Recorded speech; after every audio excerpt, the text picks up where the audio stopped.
Ini dia, game yang menunjukkan bahwa buah yang aktif lebih penting daripada materi. Game ini terjadi pada tahun 1930. Pemain putih adalah Vyacheslav Ragozin, seorang Grandmaster catur asal Uni Soviet, dan pemain hitam adalah Penoskov, seorang pemain catur yang kurang dikenal, tetapi aktif pada abad ke-20-an. Bagaimana gamenya?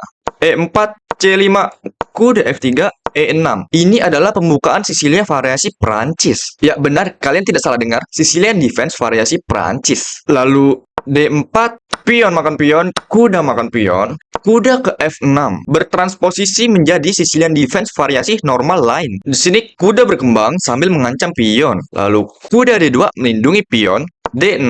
Gajah kembang ke D3 dan kuda ke C6 menawarkan pertukaran kuda. Diterima, kuda makan kuda, pion makan kuda, dan rokade mengamankan raja. Setelah itu hitam jalan gajah E7 ingin mempersiapkan rokade, lalu B3 bertujuan untuk mengembangkan gajah ke petak B2 dan menyorot diagonal panjang. Setelah itu rokade dan gajah B2.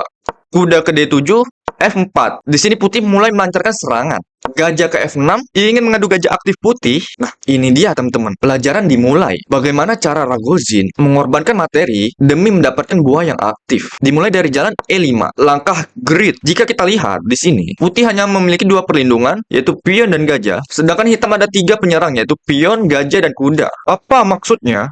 Pion makan pion dan kuda ke E4. Langkah grid. Ini dia teman-teman. Mengorbankan materi demi mendapatkan petak kuda yang aktif. Lalu pion makan pion, kuda makan gajah. Skak, kuda makan kuda, dan benteng makan pion. Hitam jalan benteng E8 dan putih jalan benteng makan kuda. Brilian, brilian teman-teman. Mengorbankan benteng, mengorbankan kualitasnya. Apa tujuannya? Di sini hitam terpaksa pion makan benteng. Putih kalah materi, dia kalah 1 pion dan kalah kualitas antara benteng dan gajah. Akan tetapi, buah-buah putih sangat aktif di sini. Kedua gajah putih menyorot raja lawan dan pertahanan hitam di sini hancur. Dan lihat buah-buah hitam, gajah dan kedua benteng di sini pasif. Lalu putih melanjutkan serangan dengan menteri G4 skak. Hitam jalan raja F8. Apabila raja ke H8, akan ada menteri ke H4, ancaman skakmat dan ancaman skak menteri. Di sini putih sudah bisa dipastikan menang. Hitam tahu itu, dia jalan raja ke F8. Lalu gajah A3 skak. Hitam tidak bisa melakukan apa-apa lagi, terpaksa benteng menutup. Lalu